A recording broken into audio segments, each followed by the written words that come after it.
Robespierre Bolivar. Mr. Bolivar will give us an update on the 50th ASEAN Ministerial Meeting and related meetings as of today, August 3. Very briefly, Mr. Bolivar has led Philippine delegations to several ASEAN Regional Forum meetings. He served as Deputy Chief of Mission and Consul General at the Philippine Mission to the European Union and Philippine Embassy to Belgium and Luxembourg, where he worked on Philippines-European bilateral issues. Aside from the DFA spokesperson, he is the officer in charge of the Office of the Undersecretary for Policy. I am pleased to welcome Mr. Robespierre Bolivar. Mr. Bolivar, the floor is yours. Can I use this? Is that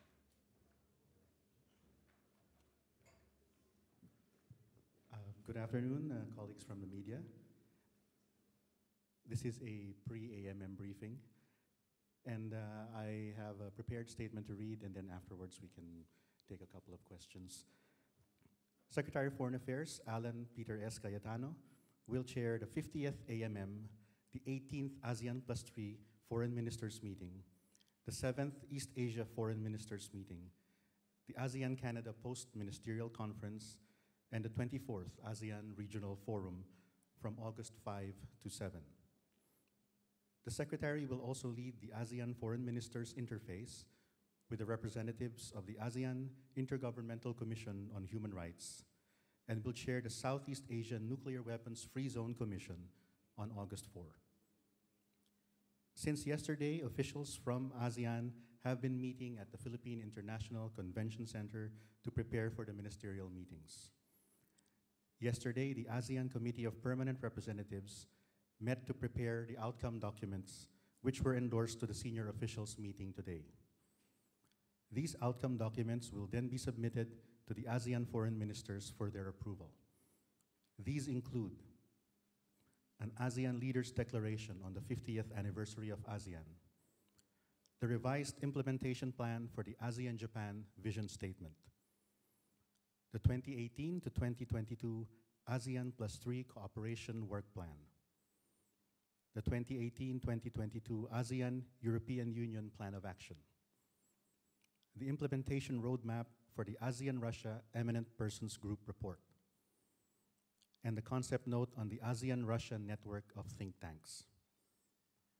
These are in addition to the major outcome documents that will be issued after the ASEAN Ministerial Meeting and related meetings, such as the joint communique and the chairman's statement for the ASEAN Plus 3, the post-ministerial conferences, the East Asia Summit Foreign Ministers Meeting, and the ASEAN Regional Forum. We also expect the ministers to approve the Memorandum of Understanding on the establishment of the ASEAN-China Center, to note the various progress reports on the implementation of the plans of action with the dialogue partners, to endorse the framework on the Code of Conduct, and to issue the ASEAN Regional Forum Annual Security Outlook for 2017. I just wanted to point out that 19 out of the 27 ARF participating countries contributed segments to this outlook. The ASEAN SOM is ongoing as we speak.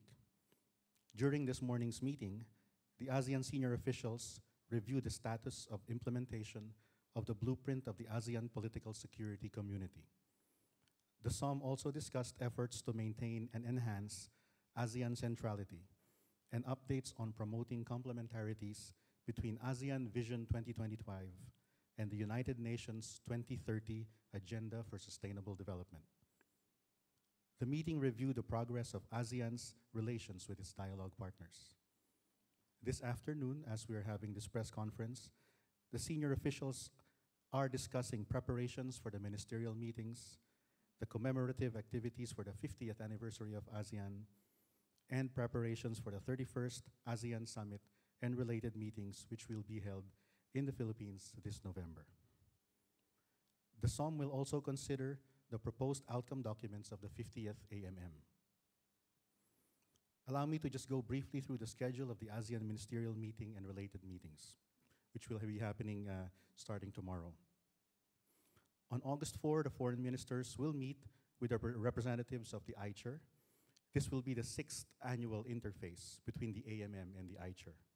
or the ASEAN Intergovernmental Commission on Human Rights. The ministers will also convene as the Commission of the Southeast Asia Nuclear Weapons Free Zone. The Shanfez Commission is the main body tasked to oversee the implementation of the Shanfez Treaty. The Commission is expected to review the progress on the plan of action to strengthen the implementation of the treaty. The opening ceremony of the 50th AMM will be held on August 5, along with the plenary and retreat sessions of the AMM.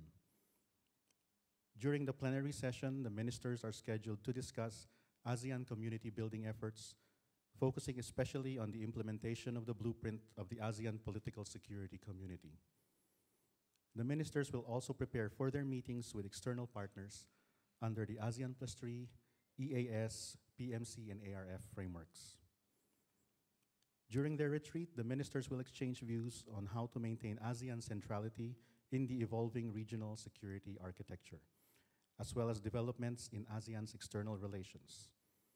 The retreat will also provide the ministers with an opportunity to exchange views on regional and international issues of common concern, with a view to identifying possible areas of cooperation to address these issues.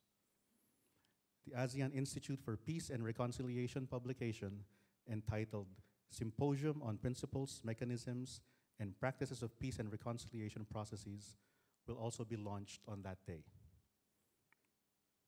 On August 6, the ASEAN foreign ministers will meet with the dialogue partners in the post-ministerial conferences. Secretary Cayetano will co-chair the ASEAN-Canada Ministerial meeting with Her Excellency Madame Chrystia Freeland, Minister of Foreign Affairs of Canada, since the Philippines is the current country coordinator for the ASEAN-Canada dialogue. The post-ministerial conferences provide a venue for ASEAN and its dialogue partners to review the progress of the dialogue relations, including the implementation of the various plans of action under the 3 pillars of ASEAN. The ASEAN+3, the East Asia Summit Ministerial Meeting, and the ASEAN Regional Forum will all be held on August 7. The APT and EAS foreign ministers meetings are expected to discuss the future direction of cooperation and to prepare for the APT and EAS summits to be held in November. On the afternoon of August 7, the ministers of the ASEAN Regional Forum convene for their retreat and plenary sessions. At the retreat session, the participating countries will exchange views on regional and international issues with a view to finding areas of cooperation to address such issues of common concern. The ministers will also discuss the future direction of the ARF as a multilateral forum for dialogue to promote habits of cooperation in the Asia-Pacific region. At the plenary session, the ministers will note reports of the activities completed over the past intersessional year and will adopt the list of Track 1 activities for intersessional year 2017-2018. The grand celebration of the 50th anniversary of ASEAN and the closing ceremony of the 50th AMM will be held on August 8 at the PICC Plenary Hall. President Rodrigo Roa Duterte will deliver the keynote speech during the grand celebration. The ASEAN foreign ministers will also pay a courtesy call on the President later that day. Secretary Cayetano, as chair of the 50th AMM, will then have a press conference at this same venue on the afternoon of August 8. Thank you, and we are now ready for questions.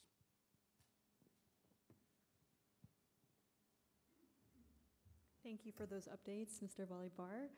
Now, if you would like to ask questions, please come up to the front of the mics and state your name and affiliation, please.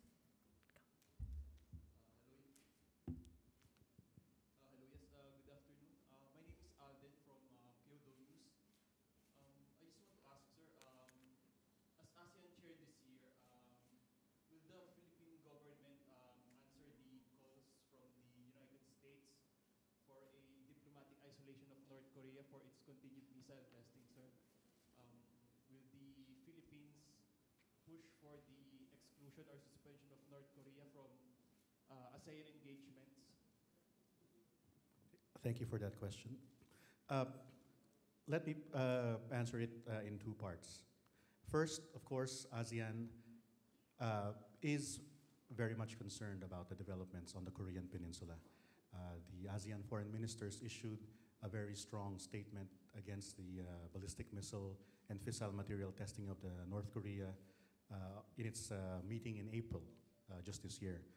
And of course, all of us surrounding the region are very much concerned about the potential for escalation of this issue.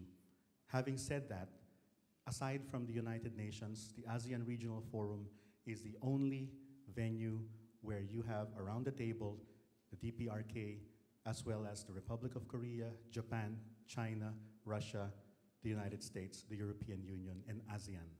It is the only venue thus far that we have to promote candid and free-flow dialogue and to actually express our concerns to the DPRK side in a face-to-face manner, shying away from what Secretary Cayetano calls megaphone diplomacy through press releases. It provides a very candid venue for all the parties to express concerns to the North and to try to find cooperative ways of addressing the issue.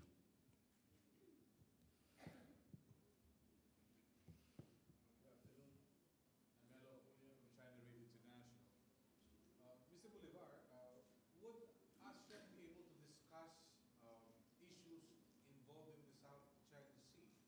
Because there is a school of thought that it should be discussed during this event, coinciding with the 50th anniversary of ASEAN. That's my first question.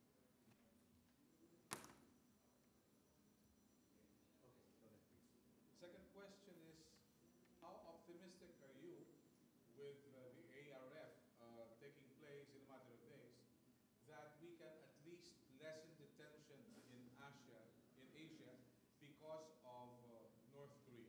Thank you. Thank you for that question.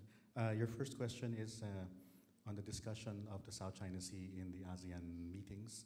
To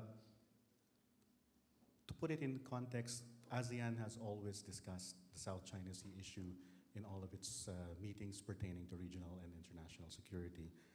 And since ASEAN presents a forum for the member states and the dialogue partners to express their concerns on issues of international import, we expect that there will be discussion of the South China Sea issue in the meetings in the coming days. With regard to your second question, again, the ARF is a forum for dialogue where all the parties to this issue on the Korean Peninsula are present.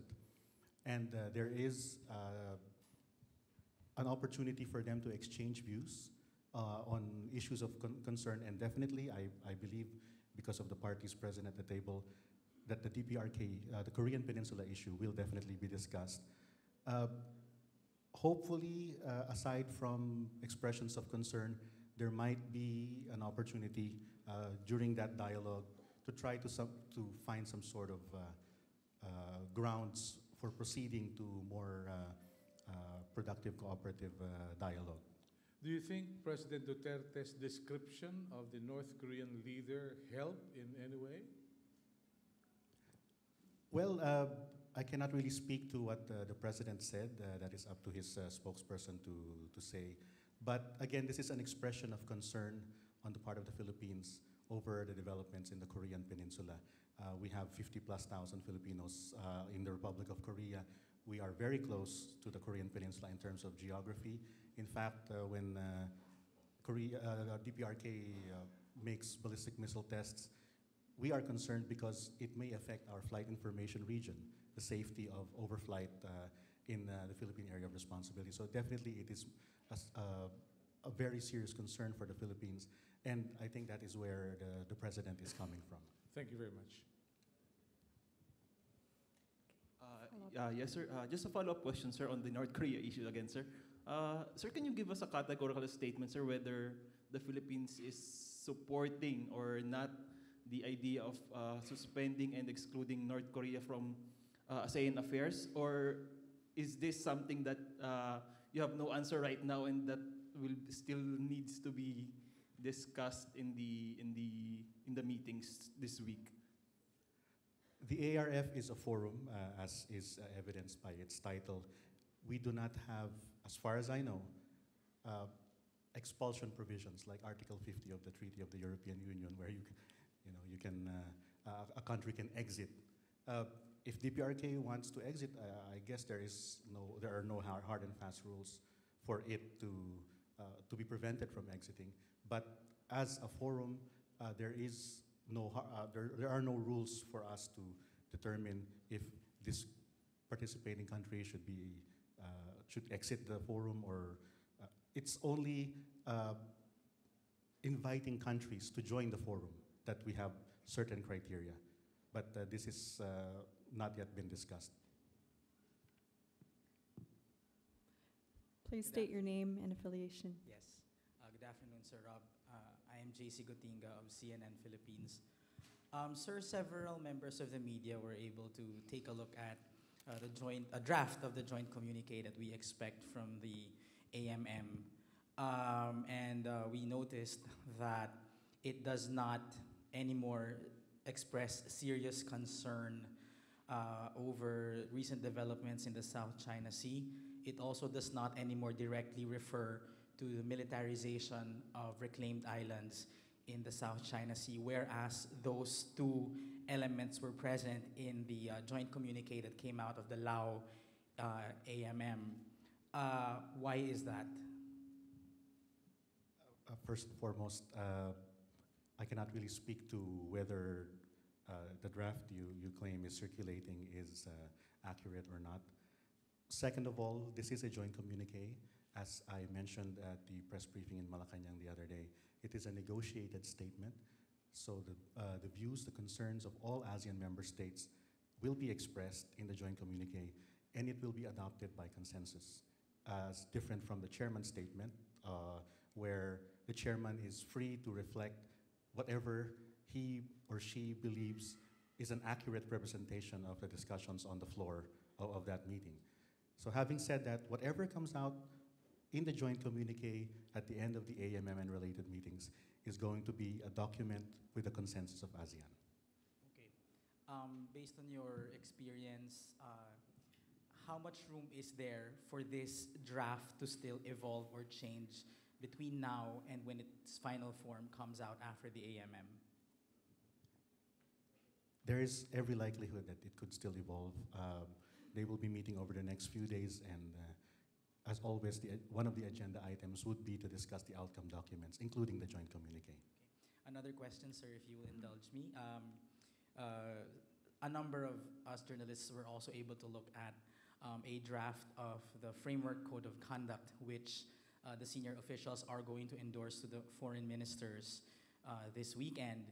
And it does not mention anything about the document or the eventual code of conduct itself as being legally binding. So at what point will the parties, the ASEAN and China, determine whether or not the code of conduct will or will not be legally binding?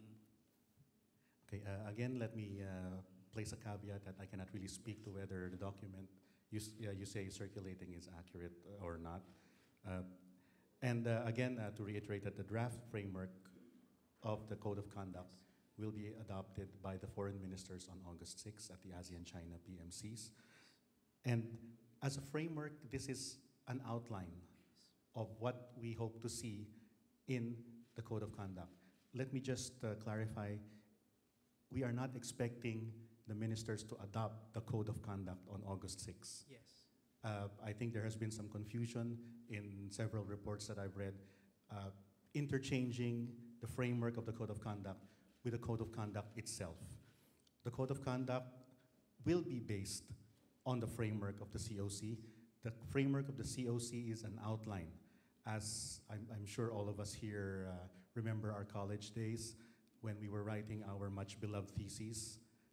If you present an outline, your advisor asks you to present an outline of your thesis, you put basic general headings: introduction, review of related literature, statement of hypotheses, data gathering, etc. So this is akin to that framework. I just wanted to clarify that. Now to your question about the legally binding nature of the Code of Conduct. I believe Secretary Cayetano addressed this issue in a press conference he held sometime last week or the week before. it's the thing that's different about international relations as opposed to national law. In national law, if you have a dispute, say you and someone else enter into a contract, someone breaches that contract, you can sue him in a national court. And there will be police to actually enforce that decision. Now in international affairs, of course we have the International Court of Justice, we have International Criminal Court and several other courts, but there is no enforcement mechanism. So what we are having said that there's no enforcement mechanism, what we're trying to do here now is to have an effective, a substantive code of conduct. And that meaning that the parties to the code of conduct will eventually all abide by, respect what is agreed upon in that code of conduct. So I hope that answers your yes. question. One final Thank you. question, sir. Will there be a significant amount of time devoted to the framework code of conduct, discussions on it during the AMM or the ASEAN plus China? The draft of the framework has already been endorsed by the senior officials last May to the ministers. We don't really expect that there will be an extensive discussion other than the ministers adopting the framework of the Code of Conduct. Thank you very much, sir. Thank you. We'll take one or two more questions.